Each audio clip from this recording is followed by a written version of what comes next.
देवी पार्वती जी ने कहा, हे देवताओं के भी देवदूत,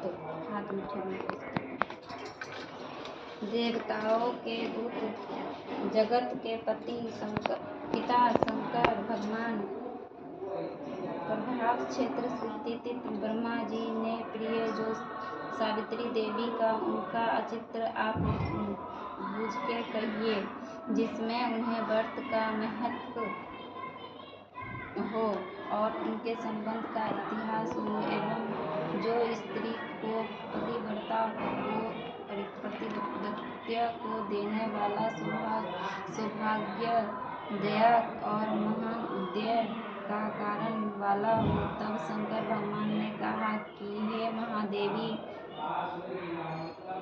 प्रभाव क्षेत्र में स्थिर सावित्री के आराधना चरित्र को मैं तुमसे कहती हूँ।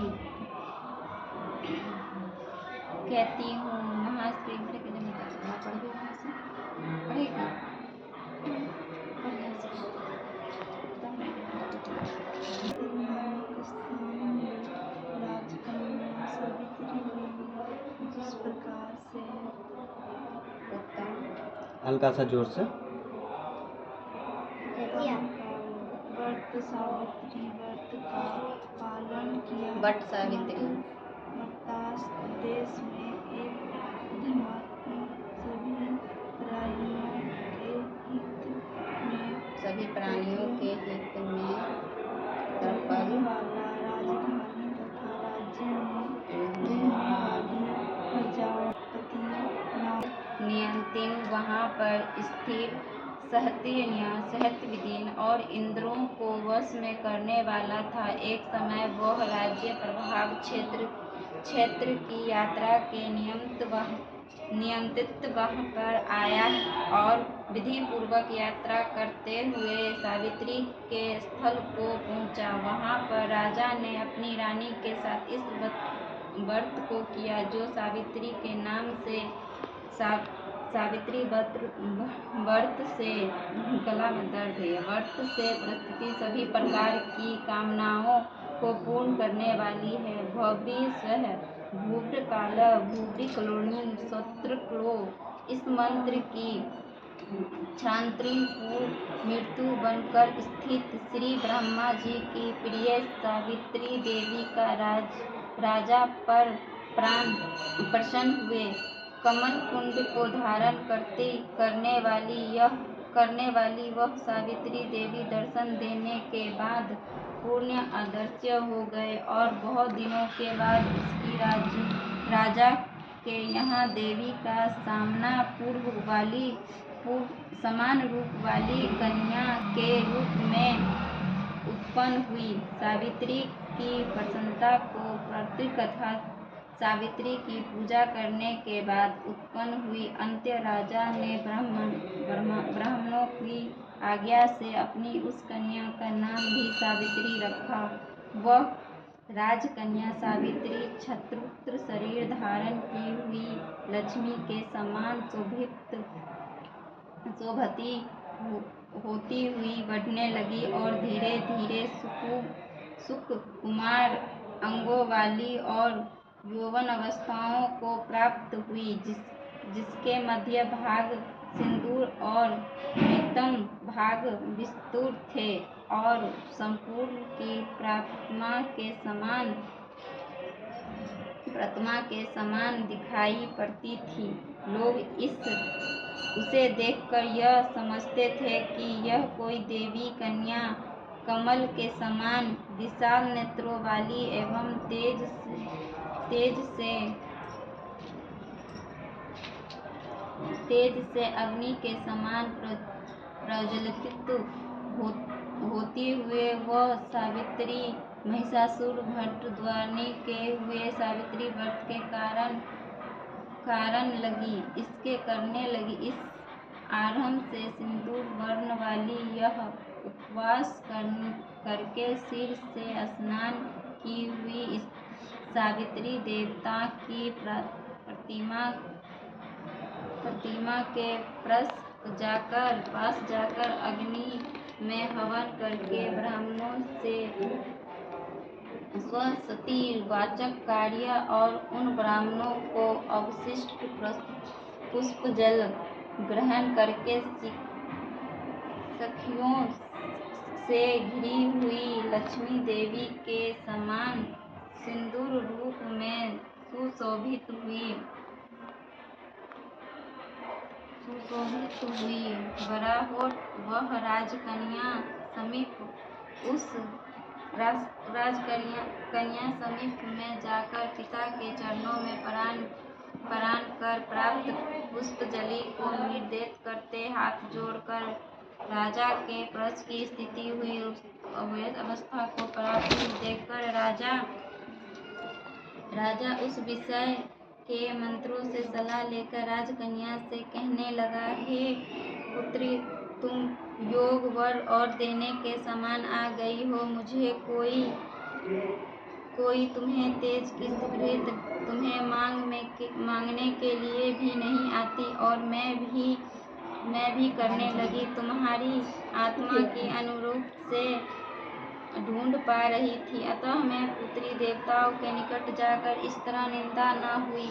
वैसे तो कोई मेरा धर्मशास्त्रों में पढ़ा है सुना है कि यदि पिता के गृह में रहती हूँ, विवाह से पहले ही जो कन्या राजो धर्म के युक्त हो जाती है वह शुद्धि के समान से पहले ही हो जाती है। ख्याल है तो बैठो समझ जाती है तथा उसके पिता के ब्रह्म हत्या के समान पाप लगता है। इसलिए वह पुत्री मैं तुमको भेज रहा हूँ कि तुम स्वयं यम अपने योग का वर ढूंढो।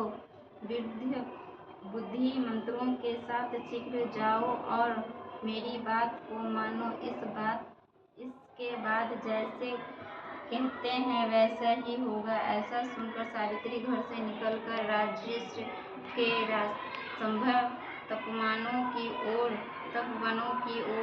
चल पड़ी और वहां पहुंचकर वृद्धजनों को प्राण के सभी आर्थिक आश्रमों को जाकर पूर्ण मंत्रों से साथ सावित्री अपने ग्रह पर आ गई और वहां पर पिताजी से समक्ष पवित्र देवश्रेय नारद को बैठे हुए देखी। आसन पर बैठे हुए नारद जी को प्रणाम करके मुस्कुराती हुई जिस कार्य के लिए वन में गई थी सारी कथाएं उनसे कहने लगी। सावित्री बोली, हे देवऋषि नारद जी, संकल्प देश में धार्मिक घुमंत्र नाम के एक क्षत्रिय राजा है जो देववश अंधे हो गए हैं। उस समय उनका छोटा सा बालक और उसकी माँ थी, जिसके समय वो अवसर प्रकट उनका राज्य पूर्व बैरी रूमी नाम का एक समान राजा ने उनसे छीन लिया। अतः वो आए घुमंत्र छोटे बच्चों के साथ लिए अपने स्त्री के साथ जंगल की ओर चल दिए। उनका वह पुत्र वन में ही बड़ा होकर धार्मिक सत्य बोलने वाला है। अनुरूपी पिता समझकर मैंने उसे वन में वरण कर लिया है। पति समझकर वन में वरण कर लिया है। यह सुनकर नारद जी ने कहा, हे राजन, सावित्री ने यह बड़ा कष्ट प्रदान कार्य कर डाला। बाल बुद्धि होने से इसने केवल गुणवान समझकर सत्यवान को वर्ण कर लिया। उसका पिता सत्य बोलता है, माता सत्य बोलती है और वह स्वयं भी सत्य बोलता है। इससे उनका नाम मुनियों ने सत्यवान रखा है। उनके नियंत्रण अवसर घोड़ा प्रिय है और वह मिट्टी के घोड़ा बनाया करता है तथा चित्र में भी घोड़े को लिखता रहता है। इससे वह चित्रवीन कहलाता है। सत्य, दान और गुण को नियंत्रण देवी शिष्य के समान ब्राह्मण जी का रक्षा करने वाला सत्यवादी अवनशानी शिव के समान है। यद्यपि यह समान उत्तय चंद्रमा के समान दिखता है, प्रिय लगने वाले रूप को दूसरा असामान्य कुमार के समान घुमंत्र के नाम से बलवान रहता है, किंतु उसे केवल यही एक दोष है कि दूसरा कोई नहीं सत्यवान आज से ठीक 1 वर्ष क्षणयुग हो जाने से देह त्याग कर देगा। इस प्रकार नारद जी की बात सुनकर राजकन्या सावित्री ने राज से कहा, राजनों, किसी से एक बार कोई बात कहते हुए बृहस्पति ब्राह्मण जी से एक ही बार कहते हैं, और एक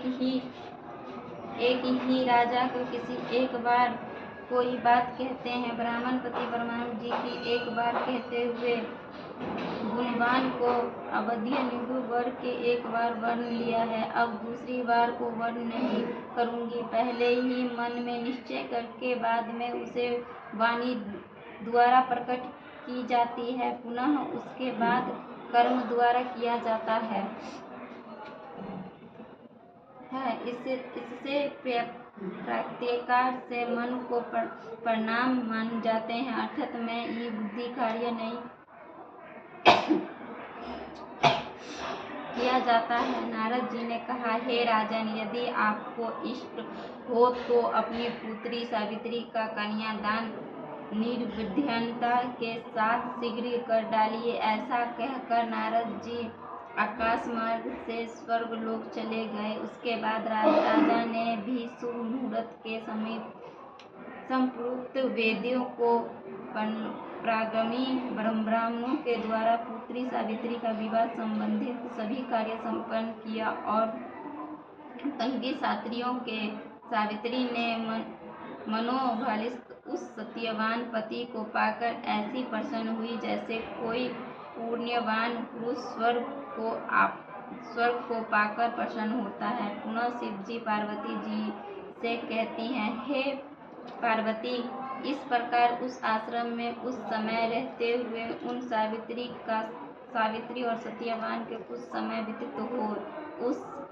उस समय केवल एक ही भय सावित्री ही ऐसी थी कि जिसके चिंतन में रात दिन जो नारद की ही बात थी उसी याद में बनी रहती थी। उसके बाद बहुत दिन बीत जाने पर वह समय प्राण काल का आ गया कि जिसमें सत्यवान को मरना था।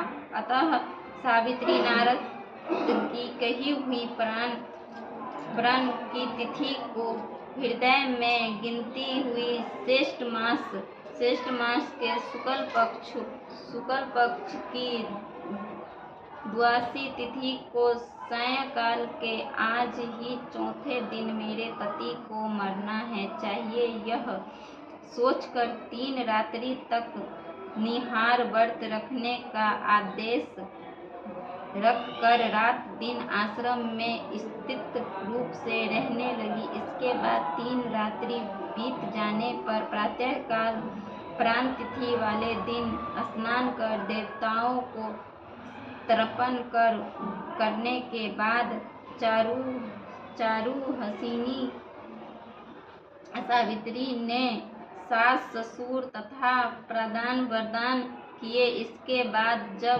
कुल्हाड़ी लेकर सत्यवान जंगल की ओर चला, तब जाते हुए अपने पति के पीछे पीछे सावित्री भी चली।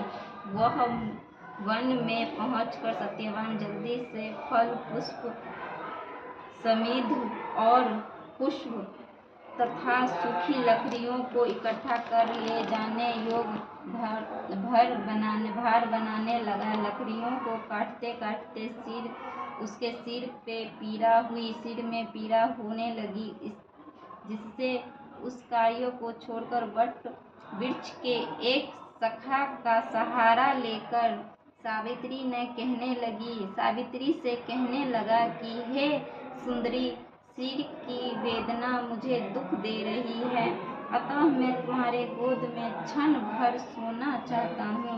सावित्री ने दुखित होकर कहा, हे बाहो, आप विश्राम करें, पीछे हम क्षम को दूर करने वाले आश्रम को चलेंगे। जैसे ही पृथ्वी पर बैठी बैठी हुई सावित्री ने सत्यवान के सिर को अपने गोद में रखा। वैसे ही उसने कृष्ण मिश्रित पिलवन वाले कटीधारी पत्ती वस्त्र पहने हुए क्षमा सूर्य के समान उदित हुए पुरुष को देखा। उसे देखकर सावित्री प्राण का मधुर वचनों से उससे कहने लगी, आप देवताओं अथवा दैत्यों में से कौन से हैं जो मुझे धर्मच्युत करने के लिए आए हैं? मुझे अपने धर्म से च्युत करने के लिए कोई असमर्थ नहीं है, क्योंकि हे पुरुष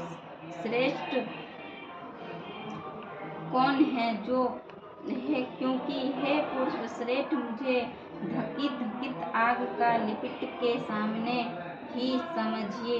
यमराज ने कहा, मैं सब प्राणियों के लिए भयंकर और क्रम अनुसार उनका उचित दंड देने वाला यम हूँ। सो हे पतिव्रता सावित्री, समीप मैं पेड़ हूँ। तुम्हारे एक पति की आयु समाप्त हो गई है, इसे यमदूत पकड़ कर नहीं ले जा सकेगा, इसलिए इसे मैं स्वयं आया हूँ। ऐसा कहकर हंस लो ये हुआ। यमराज ने सत्यवान के शरीर में अंकुश शरीर वालों पुष्प को जो बल रूपी निकाल लिया। इसके बाद प्रणगत से सेवत भूमित के मार्ग से और चलना शुरू किया, तो वह रोगी सावित्री ने उनके पीछे चली। यम के पतिव्रता होने के नाते चलने के न थकी हुई उसके कहा, हे सावित्री, एक मुहूर्त हुआ तुम यहाँ तक मेरे साथ आ गई, अब लौट जाओ। हे विशाल नेत्रों वाले, कोई भी जीव बिना आयु समाप्त हुए इस यमपुरी के मार्ग पर नहीं आ सकता। सावित्री ने कहा, आपके जैसा विष्ट पुरुष के साथ पति का अनुगम करती हूँ। मुझे कभी भी शर्म या गिला नहीं हो सकता। सज्जनों की गति सहारा एकमात्र सज्जन ही है, दूसरा नहीं। इस प्रकार स्त्री की गति उनका पति, सर्वक्षम की गति देव और शिष्यों की गति गुरु है। इस पृथ्वी तल में सब प्राणियों के बुआ टाइम कते भला 12-18 इसलिए स्थान है, किंतु स्त्रियों के लिए तो एकमात्र पति को छोड़कर दूसरा कोई अशून्य स्थान नहीं है। इस प्रकार की धर्म तथा अर्थ के भरे हुए सिंदूर मधुर अन्य वाक्यों से भी सूर्यपुत्र यमराज के प्रसन्न होकर सावित्री से यह बात कही। यमराज ने कहा, हे भगवानी, तुमसे प्रसन्न हूँ, तुम्हारा कल्याण हो, तुम मुझसे वर मांगो। उस सावित्री ने भी विनय के सिर झुकाकर अपने लिए राज्य पाने का वर मांगा और अपना महत्व असुरों के लिए देने की संकल्पना के साथ साथ पुनः राज्य प्राप्ति एवं अपने पति के लिए 100 पुत्रों की तथा अपने लिए भी 100 पुत्रों की प्राप्ति के लिए वर मांगा तथा पति के लिए पूर्ण वरदान एवं नियंत्रण धर्म की सिद्धि प्राप्त करने का वर मांगा। इस प्रकार वर मांगने पर धर्मराज यमराज भी अभीष्ट वर प्रदान कर वापस किए। उसके बाद सावित्री पति का जीवन दान प्राप्त कर परिसंचित होते हुए अपने पति के साथ शांति से अपना आश्रम को चली गई। उसी सावित्री ने जेठ की पूर्णिमा के दिन इस सावित्री व्रत को किया था, जिसके प्रभाव से राजा को पुनः नेत्र प्राप्त हुआ। उसके बाद उसे निकष्ट अपने देश तथा राज्य की प्राप्ति हुई और सावित्री के पिता को 100 पुत्र तथा सावित्री को भी 100 पुत्र हुए। इस प्रकार सावित्री व्रत का संपूर्ण महत्व जो मैंने तुमसे कह दिया। देवी पार्वती ने कहा, हे देव, सावित्री के द्वारा किए हुए यह महाव्रत जिस प्रकार का है और ज्येष्ठ मास में उसका विधान कैसे किया जाए, हे उस व्रत को देवता कौन है, क्या फल है, सो है महेश्वर। इस स्थान धर्म को महत्वपूर्ण अपने समझो। ईश्वर शंकर जिसके कहा, यह देवताओं सावित्री को अद्भुत सुनो। हे महिषासुर, उस सती सावित्री के जिस प्रकार इस प्रकार की व्रत किए हुए उसे कहते हैं।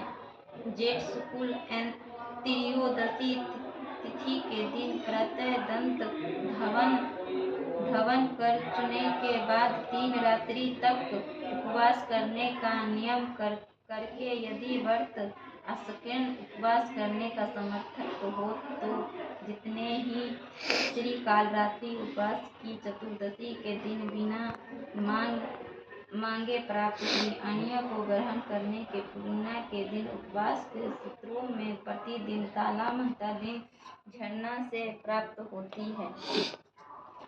जय